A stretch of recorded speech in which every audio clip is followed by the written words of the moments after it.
So, you want to learn how to build a better world? For the last 10 years, I've been working on a large-scale fantasy world building project, and I've learned a couple things. In this video, I'll be sharing my 10 most valuable tips and tricks.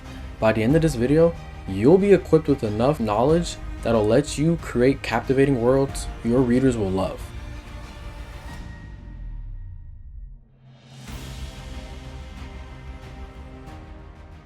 Stories like Dune, Star Wars, and The Hunger Games are all examples of stories with great world building. But apart from that, they don't have too much in common.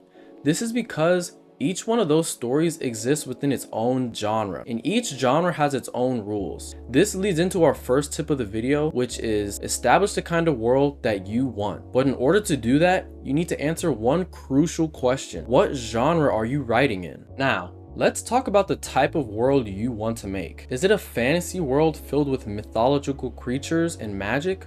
Or maybe it's a sci-fi planet with tons of aliens and spaceships and futuristic technology? Or maybe it's a gritty dystopia full of governments with strict control and rebellion.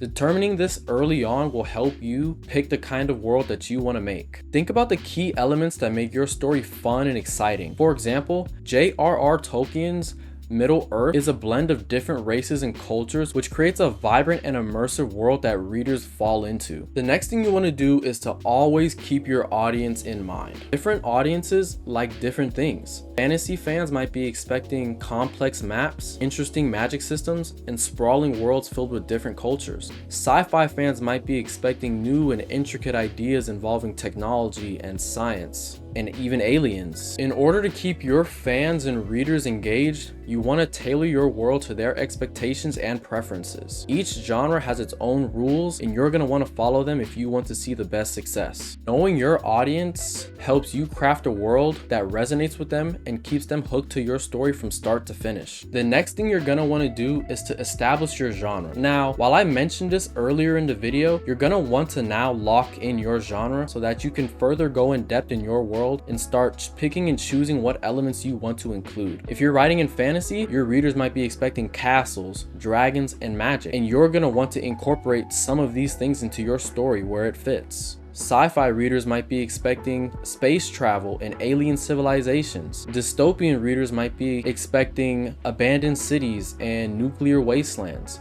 Each genre has its own readers and communities with expectations, and you're going to want to meet these expectations when writing your story. Knowing these conventions can help you stay true to your genre while also bringing a unique twist. For instance, blending steampunk with a fantasy setting can bring in a sense of intrigue and originality that maybe your readers have never seen before. Tip number 3 is you want to connect your setting to your overall theme and story. For example, if you're writing about tyranny and rebellion, your setting should reflect that. For example, your story might be dystopian and you might be writing about a rebellion. You want to reflect this in the world and how it feels. Your setting should be dark and bleak and dreary, like an abandoned city or a cramped city full of people who are too poor to afford basic necessities.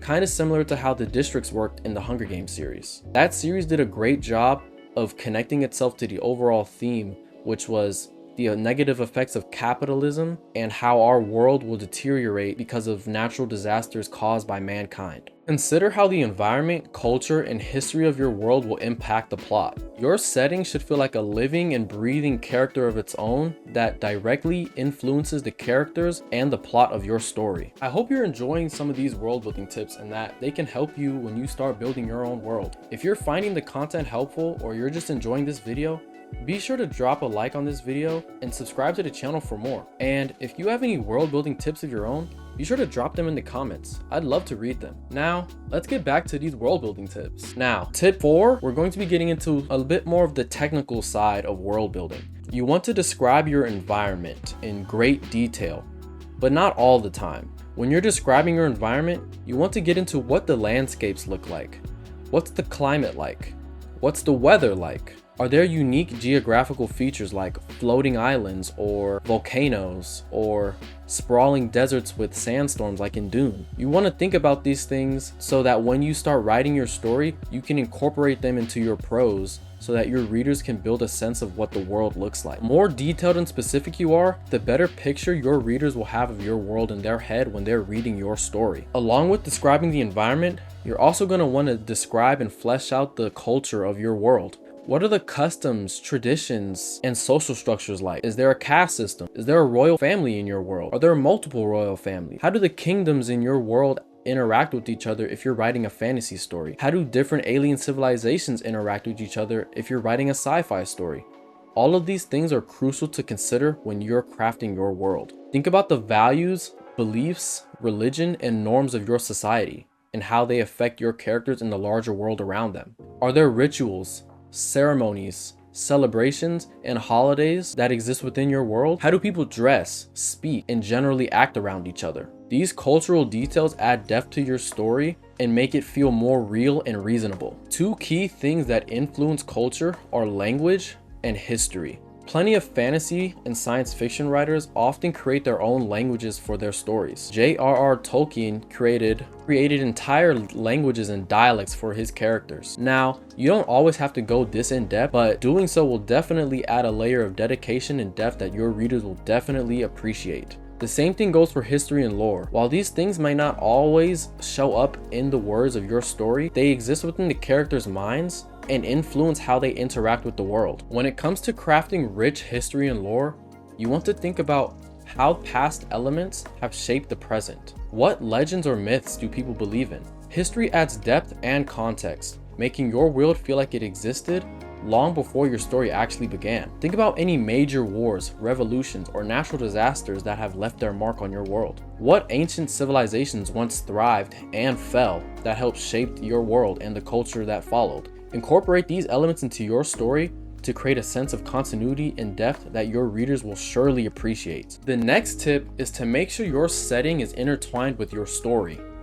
The world should influence the plot and character development. For example, a harsh and unforgiving environment can challenge your characters and shape their growth throughout the story. A society with strict social hierarchies can create conflict and drive the plot forward. Use the setting to create obstacles, opportunities, and motivations for your characters. What your character wants and believes should be directly influenced by the world that they live in and how they interact with this world. This makes the world feel like an integral part of the story rather than just a backdrop. Now, if you're feeling stuck for ideas or don't know how to start, this next tip might just help. Drawing inspiration from existing works and real cultures can be a good way to kickstart your creative process. Just be careful not to disrespect and offend any real cultures when doing so. You want to make sure you do plenty of research so that what you write is accurate and not offensive. For example, Arrakis in Dune is heavily inspired by the Middle East and prominent desert cultures. Even George Lucas was heavily inspired by Frank Herbert's Dune when he created Tatooine for his movie A New Hope in the Star Wars series. If you go back and look at those movies, you might not have realized how similar those two worlds really are. Look at how other authors have created their worlds and learn from their techniques. Incorporate elements from different cultures, histories, and environments to create a more unique and believable world. Now, this next tip might be the most important one in the video, so make sure you're listening. While you want to develop intricate cultures, civilizations, lore, and history for your world, you want to avoid this major pitfall that most writers fall into when they start world building. It's called world builder's disease. If you've never heard of this, it's basically when you spend way too much time coming up with stuff that doesn't even end up in your story. We don't need to know about the 100 tree species that exist in your world or how many different rabbits exist in the magical forest that your characters are walking through. None of that stuff is really important and your readers don't really care. I'm sorry to break it to you, but that's just how it is. You want to focus on the most important things that your characters need to know and that the readers need to know. Anything else is extraneous, to be completely honest. Focusing on the most important things for your story puts emphasis on what your readers should be focusing on and what's really important in the world that you're trying to get across. Think of your world like one big movie set. It needs to look real on the surface, but it doesn't need to be fully fleshed out behind the scenes. A good set looks like reality, while a bad set can easily be seen through like a screen door. To build a good set, you need to focus on the things that really matter. By developing the aspects of your world that directly impact the plot and the characters, you'll save time and build a more intentional world. Don't get too caught up in the unnecessary ideas that will only exist in your Google document. Keep your details relevant and focused. After all, you've got a lot of writing ahead of you. Here's our next tip. You're going to want to use your world to develop your characters and your plot. For example, your character might discover an ancient ruin that might teach them new things about their world that they didn't previously know. This can be seen in Avatar: The Last Airbender when Aang and the gang visited the library in the desert with that crazy owl. Not only did this push the plot forward, but it also sparked crazy character development in every member of the team. I still can't believe those sandbenders took Appa, and I also can't believe how Aang almost murdered them when he caught up to them. Let your characters learn and grow through their interactions with the world. Like your reader, your characters shouldn't know everything about everything, unless they're Bran from Game of Thrones. The setting should challenge them, teach them new things, and directly alter their decision making. This makes your world feel dynamic and interactive, and also helps your characters develop in meaningful ways. In preparation for this video, I watched a really cool video from Stoneworks on world building. He made it a point to consider these 3 rules when crafting your world.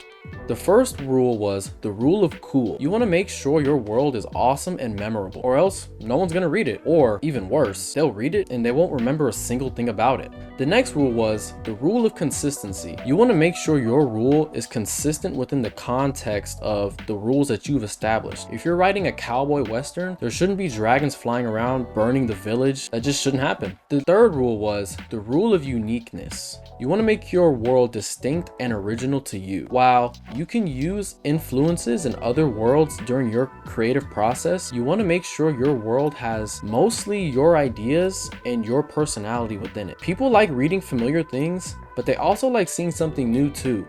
If you can bridge the gap between those 2 things, you'll be well on your way to creating a world that people will love. If you keep these 3 rules in mind when you're world building, it'll ensure that your world is believable, engaging, and memorable. Always aim to create something that will captivate your readers and make them want to explore more. Now, earlier, I might have said the most important tip in this video was to avoid world builder's disease, but I accidentally lied. The most important tip is actually the one I'm about to get into right now. Are you ready? The most important tip for when you are creating your world is to just have fun with it. World building can be taxing and time consuming, but above all else, it should just be fun. After all, creating a world from the contents of your own mind, you're making something that didn't previously exist, that has your essence and your soul and your blood, sweat, and tears within it. That alone should be fun and exciting. Don't let the pressure of creating the perfect world bog you down, and definitely don't let it stop you from writing. Let your imagination run wild and create whatever you want to create. Your readers can feel the amount of passion and love that you inject into your story, so be sure to enjoy the process and let your world building enhance your storytelling. That's going to be it for my top 10 world building tips. I hope you found some of these helpful and that you can incorporate these during your process. I would love to see what kind of world you guys create, so if you have a world or you're starting to create one, leave it down in the comments and I'll let you know what I think of it. Don't forget to like, comment, and subscribe to my channel for more videos like this. Make sure to hit that notification bell so you don't miss when I upload my next video.